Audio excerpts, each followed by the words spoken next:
dislocation, you haven't read the, or you weren't here yesterday, right, Steve? But anyway, we talked about dislocations and how the theoretical strength of a chemical bond is on the order of millions of psi. If you actually took the bonding energy of 1 to 3 electron volts per atom and took that across one square centimeter, which is about, what, 10 to the 16th atoms or something like that, you would end up with several million psi. Well, the reason metals are weaker is because of dislocations, and you can take a telephone book. This is the MIT Faculty and Staff Directory from 2009 and 10, and I saved these now, but you can introduce a dislocation, okay?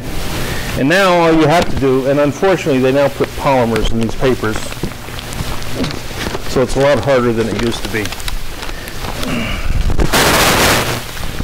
In fact, maybe I can't do it. You basically just bend it and break one page at a time, and I've gotten about halfway through now. In the old days when they had nice brittle paper, but you could break these things very easily. But in any case, get enough of a tear in there, and once you got the stress concentration, you can just rip it. But that was basically the trick that people used in the old days when they would rip telephone books into. Hi. And I actually did it once with the yellow pages, the old brittle yellow pages. What did you do to this? A dislocation will weaken a crystal, a ductile crystal, by about a factor of 10. Those are the two handouts from the other day, last Thursday or whatever. So if I actually look, and can we see that? The shades are not coming down in this room. So let me darken it up a little and blow it up. But this is a book on the plastic deformation of metals. And so it shows properties of whiskers of different materials. An iron whisker has a tensile strength of about 1.8 million psi. People have measured this experimentally. Aluminum oxide sapphire whiskers, 2.2 million psi. Silicon carbide, 3 million psi. So it turns out silicon carbide is one of the stronger bonds. We know that because it's a very hard material, but the chemists know it because they measure bond energies in electron volts, so far as that goes. So whiskers, or two atoms coming together, would like to bond, and they like to bond with tremendous strength. And as I pointed out yesterday, the first thing to inhibit bonding is surface contamination.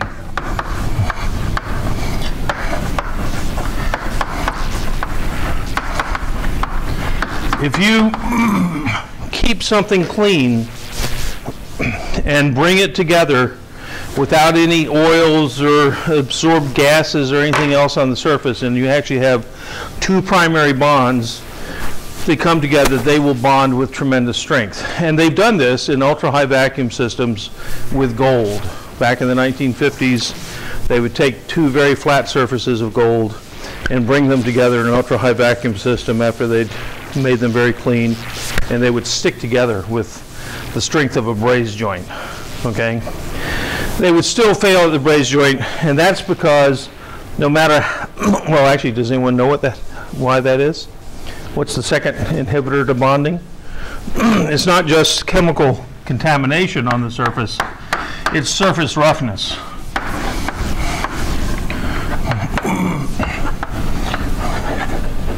So everything we're going to do in this module is going to talk about these two things and what we do in the world to overcome these things. And that's going to relate to cold welding, soldering, brazing, adhesive bonding, and diffusion bonding, which are actually the topics. If you go to the outline that Dr. Belmar gave you the first day, this module is going to talk about cold welding, soldering, brazing, adhesive bonding, and diffusion bonding. So of what that 7 things, 5 of them are related. I'm going to relate back to this type of surface contamination and surface roughness. And so that's sort of the theme for the next 10 lectures. But in fact, this is experimental proof that primary chemical bonds have tremendous strength, on the order of millions of psi, even though most of the things we deal with in the world only have strengths of about 1/10 that. This book is The Plastic Deformation of Metals by R.W.K. Honeycomb. This is what I studied as a junior at MIT. And Professor Bever was an old German, used to make us put covers on our textbooks and bring them to class. Okay, so we don't treat you like elementary students anymore. But anyway, he did. He was the only professor I ever had who made us put covers on our texts, and so that's why mine has a cover on it. It turns out if you go to, well, before I put this up, if you go to things that try to classify all the different welding and joining processes, here's the American Welding Handbook, which is, this is 8th edition. There's a 9th edition, but it's too thick to bring. Anyway, if you look in the back of this, they will have 2 pages. Is it 2 pages or 3? I guess it's just 2. 2 pages of fine print that you don't have to read all this, which is a designation of welding and allied processes by their letters. So the Welding Society likes to use acronyms. Adhesive bonding is ABD. Okay? I don't know where you get D, but anyway. Arc welding is AW. Atomic hydrogen welding is AHW. Anyway, on these 2 pages, they list 199 different welding processes. And most welding courses will take you through some subset of those, and they will describe each one. Can you think of anything more boring? Okay, which is why I don't do that, but that's how most people do it. I like to generalize a little bit, and we can take about 60 of those processes, or maybe even 100 of those processes, and we'll talk about 100 in this course and what are the underlying physical principles. There's another book by Peter Holcroft. I'm sure Peter is retired now. Where did I put Peter? But he was the director of research of the British Welding Institute. I think I mentioned after World War II, there were 3 places that went to study brittle fracture of steels. And one was the British Welding Institute. So this is a place where 500 scientists in the United Kingdom probably does $10 or $20 million worth of research on welding technology each year.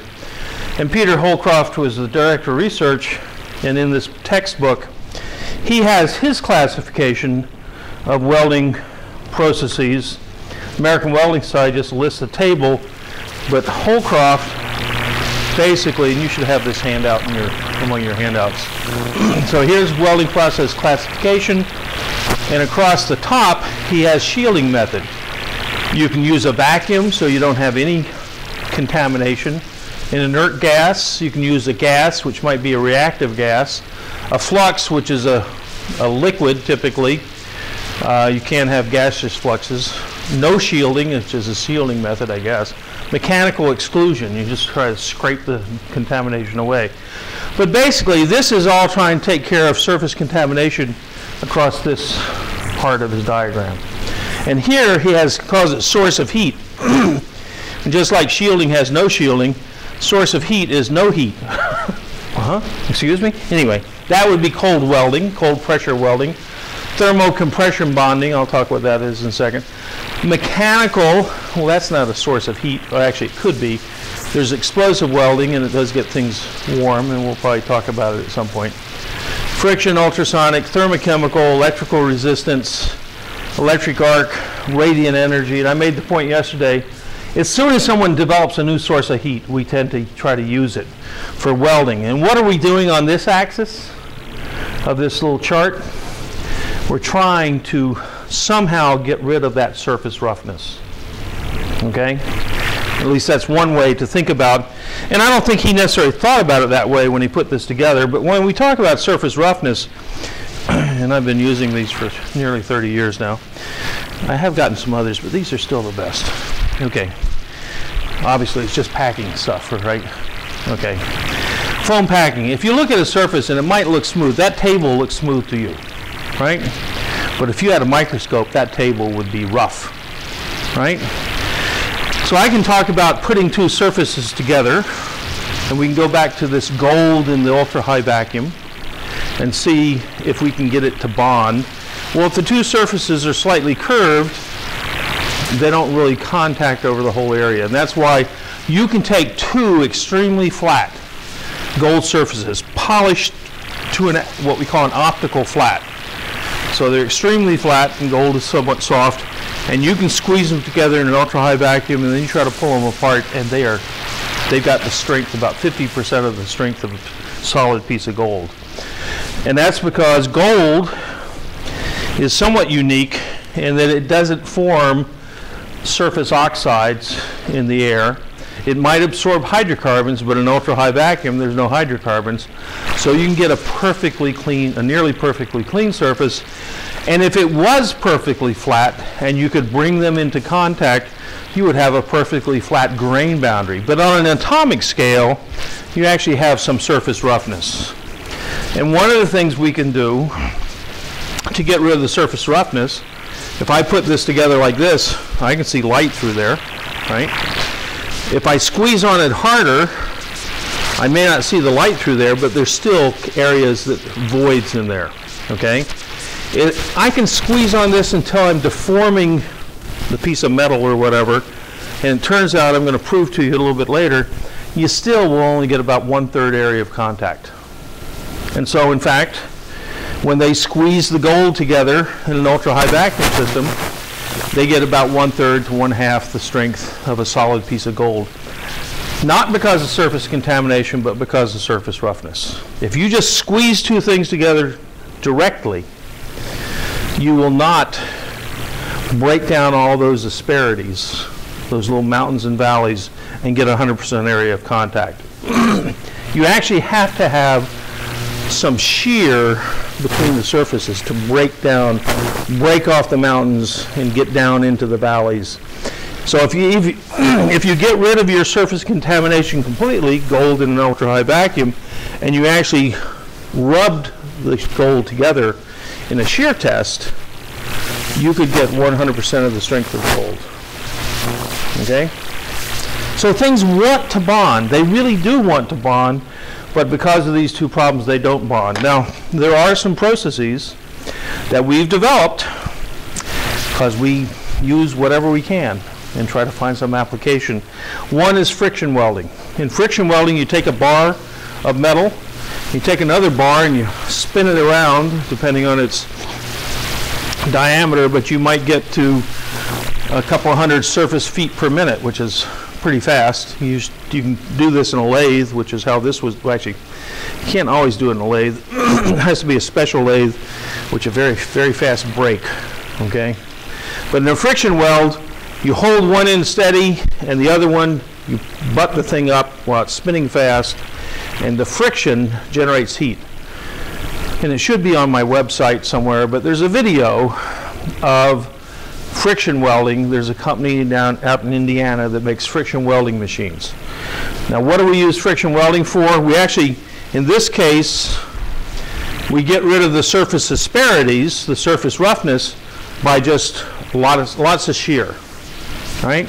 How do we get rid of the surface contamination? This is basically just done in the air. Well, if you look at this, we do it by just excluding it. As Holcroft says, he has mechanical exclusion up in that top corner, top right corner. And he calls mechanical hot pressure, cold pressure, and here he's got friction welding. He's also got ultrasonic welding. Ultrasonic welding, instead of having a high rate of shear, where this thing's spinning around and you push it together everything just starts to glow red on steel. You can actually see some of the oxide. This one was made 20 years ago, but in any case, it glows red, and you just forge it out, and it forms a nice little ring.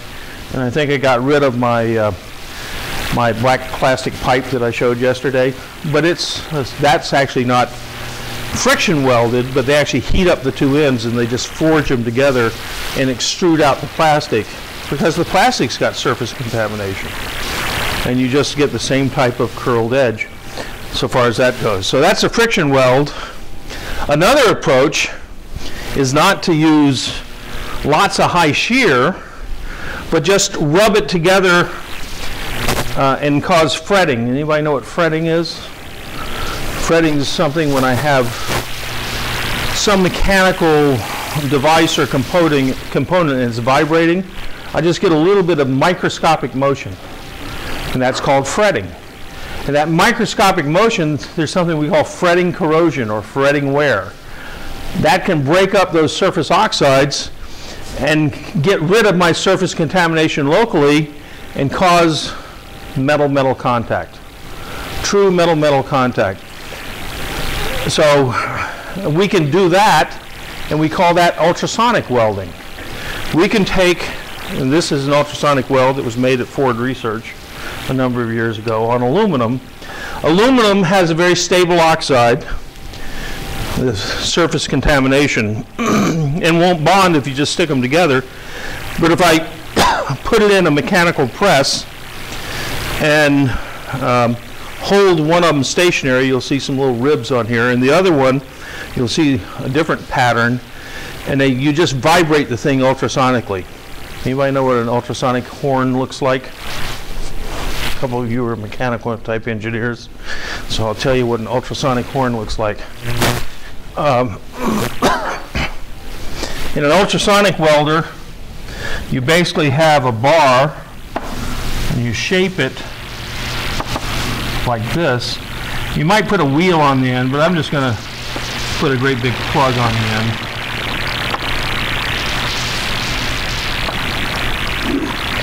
And you vibrate this thing back and forth this way. Okay? Does anyone know why I taper it down like this? If I put sound waves through a solid, the sound energy, there's a certain amount of sound energy in this volume, and that displacement gets magnified because of the same sound waves, but they get magnified by tapering the area down. You just think it's the energy is force times the displacement, and you think of a displacement wave going through here. If you taper this down gently, you basically can magnify the displacement. And so I put my workpiece down here, 2 pieces of aluminum. I have a big solid anvil down here that this rests on. I apply some force from the top, and I just fretting wear these 2 pieces of material against each other. I break up the surface oxide by a fretting corrosion or fretting wear phenomena. I expose aluminum metal to aluminum metal, and I get a bond. Now, what's the problem with an ultrasonic bond on aluminum? I didn't really eliminate the contamination. All I did was redistribute it. It's still there. Half of the bond area is still aluminum oxide, twice as thick as it had been before. So I never get 100% joint efficiency on a bond unless I really do it. And if I had a cross section of that little aluminum piece I sent around, you'll find with the heavy indentation on the sheet metal, they have an interface that I just increased the total area by about 400%. And therefore, if I've got 200, even if 50% of it's contaminated, but it's got 400% of the original area, I actually can get a joint that's just as strong. So that will actually pull a nugget. If you put that in a tensile machine, you'll rip out a piece of aluminum from one piece to the other. Why was Ford looking at it? They want to build all aluminum automobiles. I told you the story about all aluminum automobiles yesterday. People would love to build all aluminum automobiles because they're lightweight, fuel efficient, but there's several problems. One, aluminum costs 2.5 to 3 times as much as steel. So steel might cost you 40 cents a pound as sheet metal, but aluminum will cost you typically, because of other reasons, about 5 times that, about $2 a pound. And what's the value of a pound saved on an automobile? It's $2 over the life of the vehicle. Well, if I paid that much for the material and I haven't even stamped it and formed it and everything else, then I can't afford to use aluminum unless I'm building a $100,000 car. If I'm building a $20,000 car, I can't afford it. You want to build a $100,000 car, any fool can build a $100,000 aluminum car if they want to invest the time and effort.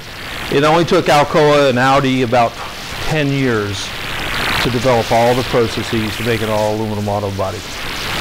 But people did it in the 1930s.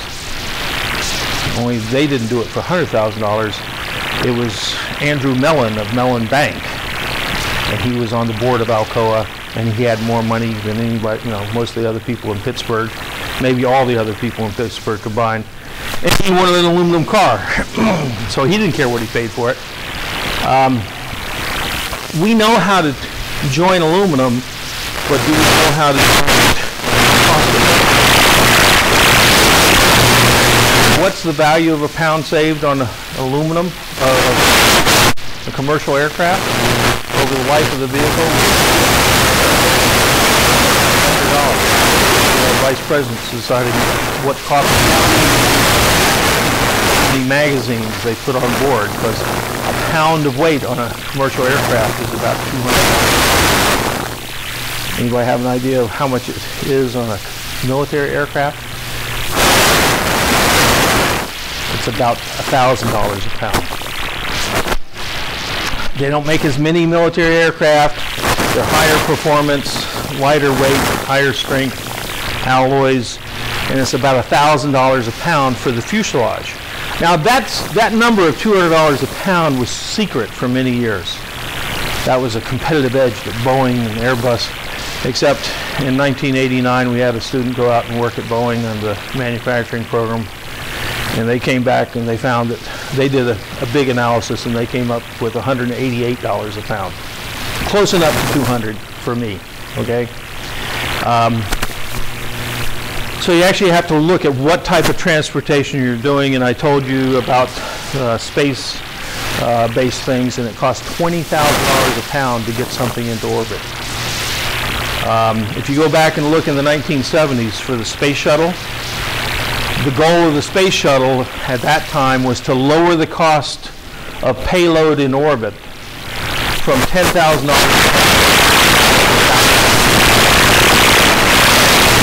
space shuttle end up costing. Sort of missed the target. It would be cheaper. The problem is they were going to have space shuttle shots twice a week, 100 a year. Except they never got there because it was a little more complex than they had anticipated and a lot more expensive. So the space shuttle was an absolute disaster from a financial point of view, but it was great for NASA, bringing in tens of billions of dollars every year. Anyway, so Holcroft lists all the different welding processes, essentially in terms of surface contamination and surface roughness. In a number of these, well, mechanically we have to add some shear or some fretting. It turns out that once at Sandia National Labs, anybody know what Sandia is? There's 2 of them. What's Sandia? It's a national lab. Well, thank you very much. Oh, well, okay, that's sort of a tautology. Anyway, there's 2 Sandias. Sandia in Albuquerque, New Mexico is, well, let me back up.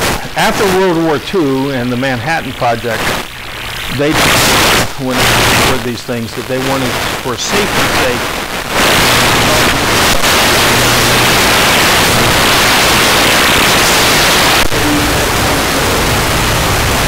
and you see that in the Navy nuclear program. There was Westinghouse Bettis and there was General Electric Knowles Atomic Power Lab building nuclear for Admiral Rickover submarines.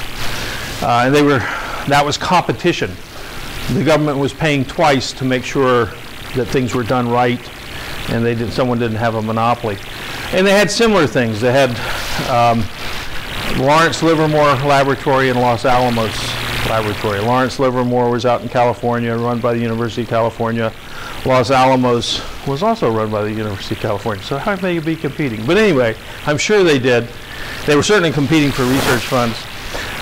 But in terms of nuclear safety, there was only one lab, and it was Sandia. And there was Sandia in Albuquerque, New Mexico, and Sandia had another lab office right across the street from Lawrence Livermore called Sandia Livermore, but it was all Sandia, and it was run by AT&T Bell Labs under contract to the government. And their job was nuclear safety. We wouldn't let anyone steal our weapons, and we also wouldn't have a nuclear weapon go off when it wasn't supposed to go off. Okay? So that's still their mandate. And there was no competition. There was no competing lab so far as that goes. But Sandia is now the largest national laboratory. It's about $3 or $3.5 billion a year. The federal government spends about $700 billion a year. Is that right? No, not $700 billion. There's 700 national labs at about $100 billion a year. But Sandia gets like 2 or 3% or 4% of that for nuclear weapons safety. So Sandia is actually one of the premier national laboratories, and they spend money, or they used to spend it like it was going out of style. Anyway, they sort of had a blank check. If you went and told Congress, well, it's for safety of nuclear weapons, who's going to deny you, right? So they actually decided one time to do ultrasonic welding of aluminum. I have no idea what the application was, but they basically took 2 sheets of aluminum and they put the sonode, these are called sonodes, which are your ultrasonic welding tips, and they made a huge radius on it. I can't even draw it as flat as it should be, but this was your big copper tip. There's another one down here. And they would vibrate these things side to side, but they would vary the pressure coming in. And as they did that, they would first clean off just the center, because that's where the contact was. But as they continued to press it in, this was on thin material, this was like a 4-inch radius on this hemisphere. If you, I saw one of the electrodes, to you it looked flat, okay? If it's a 1/2 inch wide and it's got a 4-foot radius. I think it was 4-foot radius. It's that much flat, but it did have a radius. And they would increase the pressure as they're vibrating this, and they would take that aluminum oxide and they would just sort of push it out in a circular wave.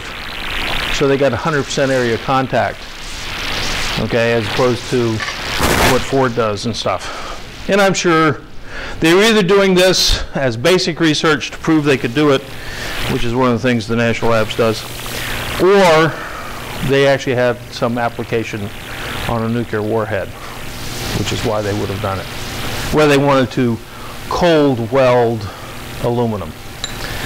I just tell you about that not because it's a viable commercial process, but I said yesterday almost anything can be joined if you're willing to pay the price. And so if you understand the physics of surface contamination and surface roughness, and you have to eliminate those, ultrasonic welding is a cold welding process that tends to leave behind little gobs of surface contamination all over the surface. But if you're clever, you might be able to sweep it away, which is what they did.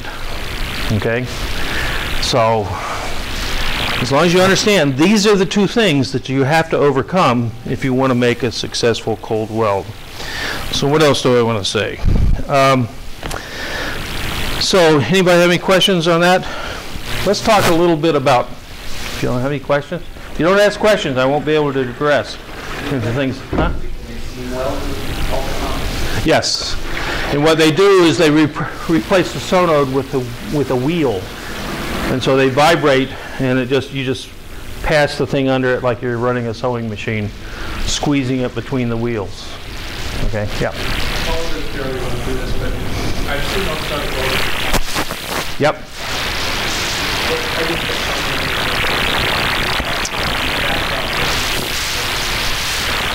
There's no real difference other than plastics are easier because they're mechanically weaker, and so you don't need as much pressure as you do for metals.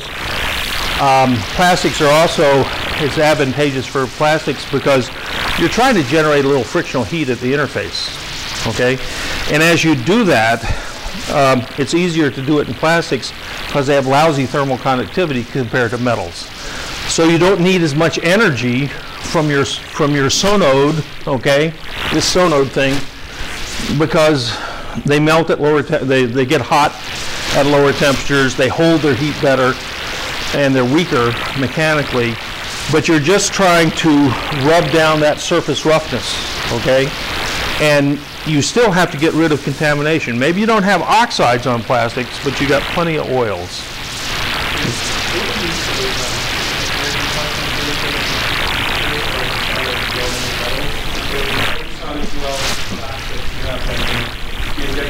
Parts of a casing. Yep. Kind of a triangular cross-section feature around yep. the edge, right at the weld point. What you're talking about is if this is my plastic part, I may put a tip on it like that, okay? And yes, they do, but it's more common in plastics because it's cheap to put that in a plastic. It's a lot more expensive to put it in a piece of metal, okay? So I have seen projections, sometimes called projection ultrasonic welding, okay, where you put these little projections and these are macroscopic. That might be a 1/16 of an inch deep, okay, and you're just melting that surface and pressing it in, okay. Usually in metals, we have big machines with a lot more energy, okay, that are doing the ultrasonic welding. Ultrasonic welding of plastics is probably the largest application for ultrasonic welding. Lots of plastics because of all these things we said about their properties. Now, where do we use friction welding for metals? The knuckle of the drive shaft on most automobiles. The drive shaft is a tube that goes from the engine to the differential of the car, and you have a universal joint. And a universal joint is basically just a U-shaped piece of metal and another U-shaped piece of metal with a cross piece, a cruciform in between, shaped like a cross, and bearings. And this thing has 2 degrees. How many degrees of freedom? 2? I guess 2, right? Basically, it can wobble along that along the axis that you're spinning your shaft. So when you hit a bump, you don't put tremendous stresses and fatigue your drive shaft, because the universal joint can take the angular misalignment when your car flexes and stuff. Usually you have at least 1, if not 2, universal joints on every car to make it lightweight, because to carry the torque you only need the outside part of a tube, the wall of the tube. The inside wall, the inside core of a tube in torsion carries no load to speak of. The stiffness goes as the 4th power of the radius. And so if you take the core out of things, you can make it lighter weight. The drive shafts on a nuclear submarine have big holes in the middle. They're tubular drive shafts. But you have to make a universal joint, you have to take this forging and weld it to the tube, and they do that by friction welding. Because if you look at that friction weld I passed around, that will be made in 1.5 seconds in the machine. Just go, whoop, whoop, and put another one in, whoop, whoop, and just spinning up like a lathe, and it's just squeezing them together and forging them together, and your thing will glow red hot in 1 second, and you squeeze it in another 1/2 second. So universal joints on cars. All kinds of plastics, little trinkets of plastic. Where did you see all this ultrasonic? Oh yeah, yeah. So medical plastics, which they're going to throw away. An ultrasonic weld or a friction weld makes very rapid, very high quality joints very quickly. It also, if it's not set to the right parameters, it makes scrap very quickly. Okay? And the thing is, there's not much you can do about it to repair it, and it usually just turns into scrap. So if you set it up properly, it's running well, very efficient, no filler metal, you know, once you get the machine set, it just runs itself automatically. Usually they have self-feeding things you put in it. There are some very critical friction welds. If you go up here to General Electric, Lynn, anybody know what General Electric Lynn is? Lynn, Massachusetts? They build jet engines, okay? Now, they keep on wanting to close it, but because most of the General Electric jet engines are made in Evendale, Ohio, which is outside of Cincinnati. But they don't close General Electric Lynn, although they've been talking about it. They've been talking about it for 25 years, but they're getting pretty close to it. And the reason they don't close it is mostly because they have some very good engineers who don't want to live in Cincinnati, would rather live in New England. I'm serious, okay? I've talked to some of the vice presidents of General Electric, and they say, you know, we don't know, you know, we could save a lot of money if we consolidate it all to one location, and Evendale's probably 8 or 10 times the size of Lynn. But why is General Electric Lynn an important factory for General Electric? It's the first. Who founded General Electric? 2 people. One was a guy named Thomas Edison, okay? And the other was a guy named Elihu Thomson. Who was Elihu Thomson? Well, Thomas Edison had over 400 patents. Elihu Thomson had 380. They were number 1 and 2 in the country. Elihu Thomson was a professor of electrical engineering at a place called MIT. Okay, and if you read the leadership article, there's a quote in there from Thomas Edison. Actually, I ought to find it. It's a great quote. It should be in the beginning. Okay, December 17th, 1911, Thomas Alva Edison was quoted, "There is no question but that the Massachusetts Institute of Technology is the best technical school in the country.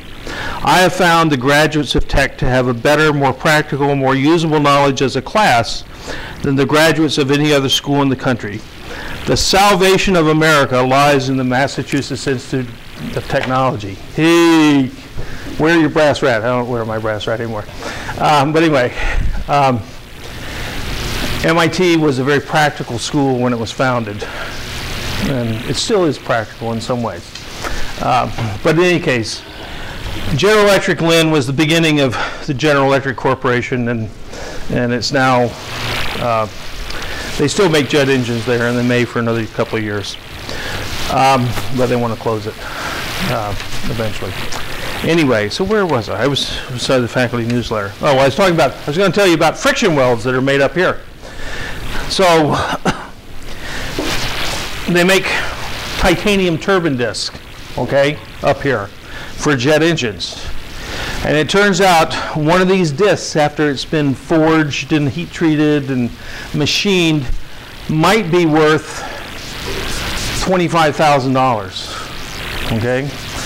And it's got to be joined to another one in a geometry that's very complex.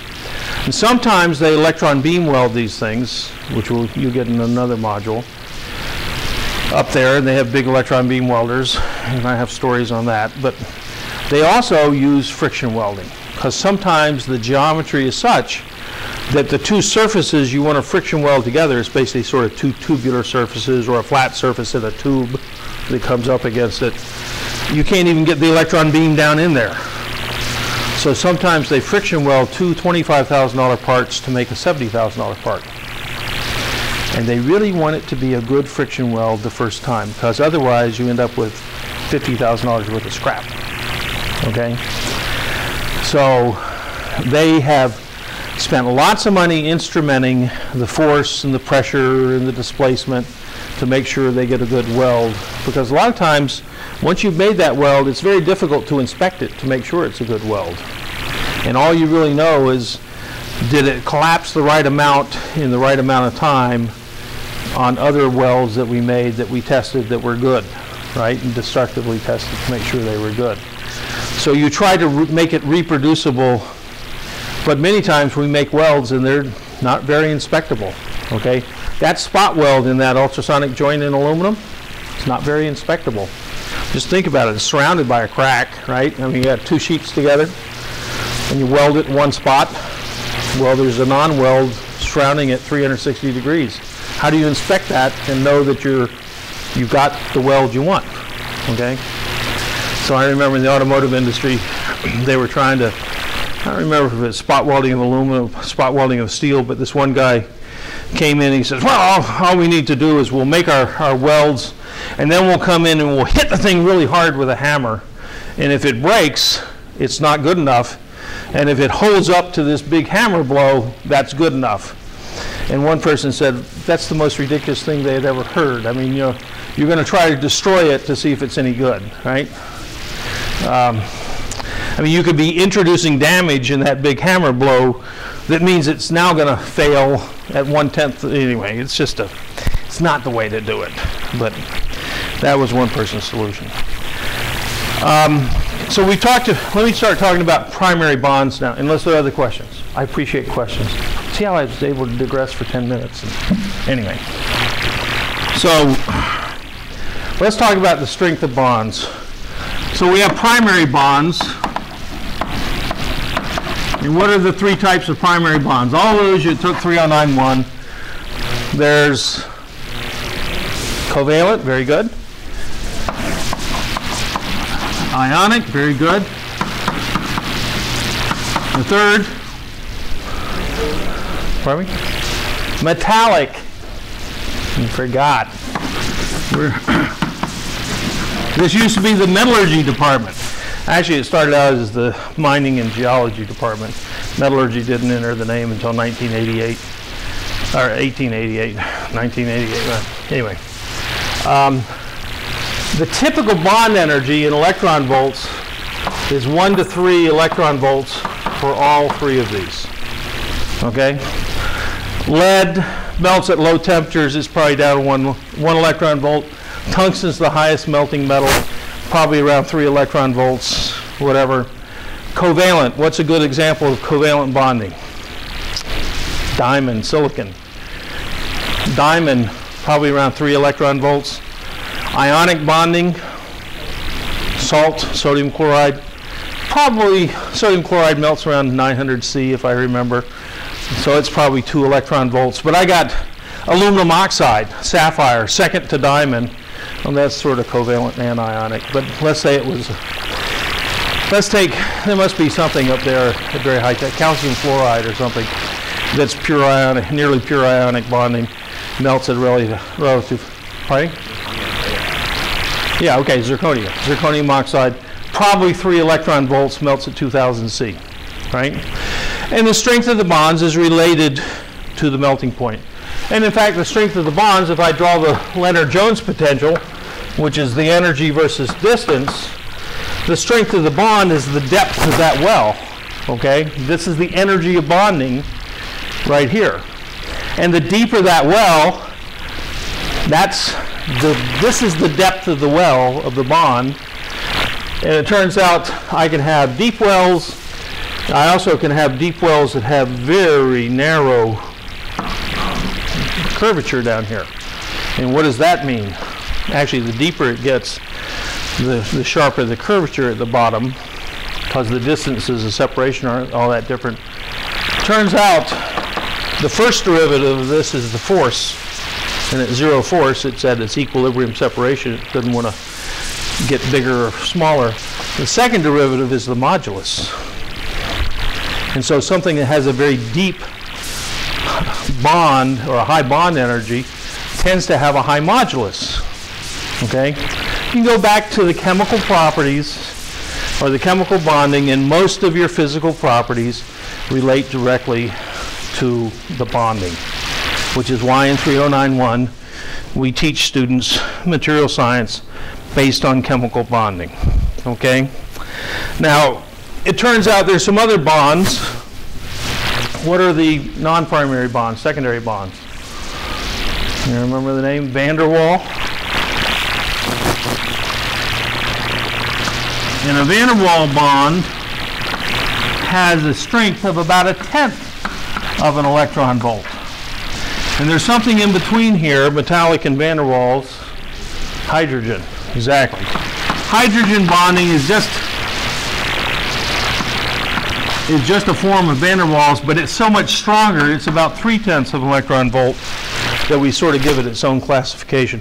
It's also very ubiquitous, okay? And so a lot of materials have properties, many of your polymers have properties based on their hydrogen bonding, not really their Van der Waals bonding.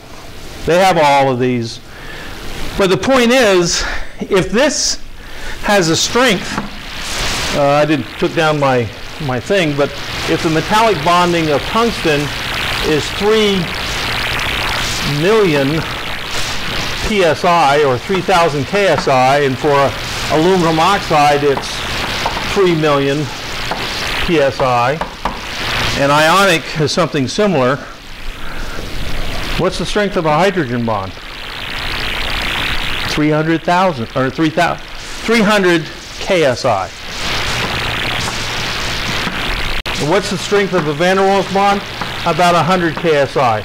Well, this is as strong as steel, except we have defects. And there's a quote from Bob Sprague. Bob Sprague was head of materials at General Electric, Evendale, Ohio, in the jet engine business, and he has a number of great quotes. He was just a very frank guy. I never met Bob, but I know the guy who replaced him and the guy who replaced him. And Bob Sprague had a bunch of great quotes. He said, whenever you first hear about the properties of a new material, write it down, because those are the best properties the material will ever have.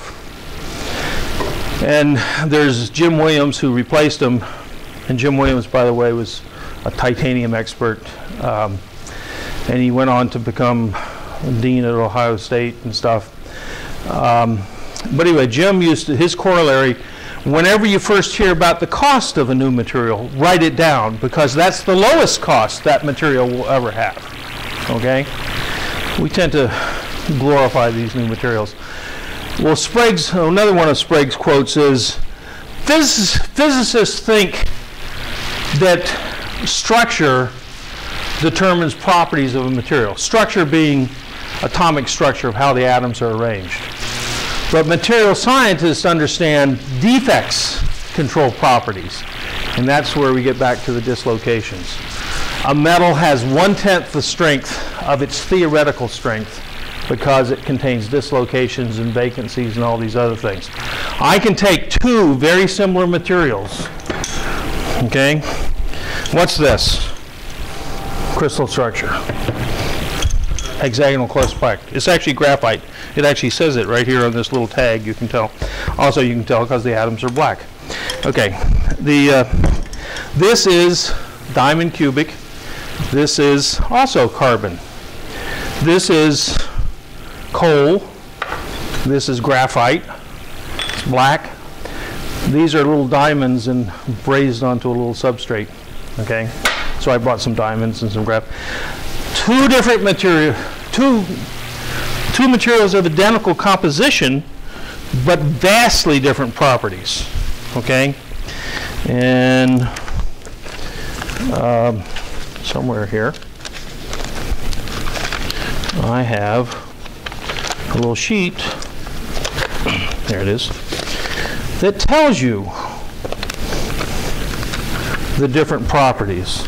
Why does this one, what type of bonding in terms of sp orbitals does this one have? Anybody remember? sp2, triple bonds. That's why you get the hexagonal structure.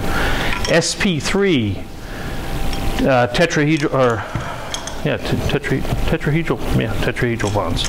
Okay, so the bonding type, and we'll finish up here. I'll just run a minute or two over if I don't get yelled at by some instructor coming in. The property, I think this is in your handouts. Diamond sp3, graphite sp2. This is a planar 120-degree bond. This is a three-dimensional tetrahedral bond. Diamond cubic, hexagonal close packed. You can see the two of them. Densities are quite different. One's transparent, one's opaque. Okay. One's an electrical insulator, the other one's a conductor.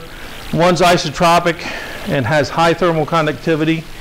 The other's anisotropic, has moderate thermal conductivity. Well, that's just an average of high and low. Mechanical wear, it's abrasive and a lubricant. Mechanical hardness, very hard and soft. Abundance, rare, abundant. Cost, very high and low. Okay, low to high. So, I mean, tremendous difference in properties.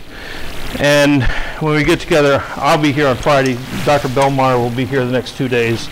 I'll be back on Friday from the Red Eye, and we can talk about some things again, but I will tell you about how graphite is a lubricant on Earth and an abrasive in space. And that was a big surprise at the beginning of the Mercury, before the Apollo program, the Mercury program. Some of the first space shots, things quit turning. They had put them together with graphite as the lubricant, and when they got into space, they found that graphite was no longer a lubricant, it was an abrasive, okay? And it all has to do with these fundamentals of bonding and contamination and things like that that we're talking about.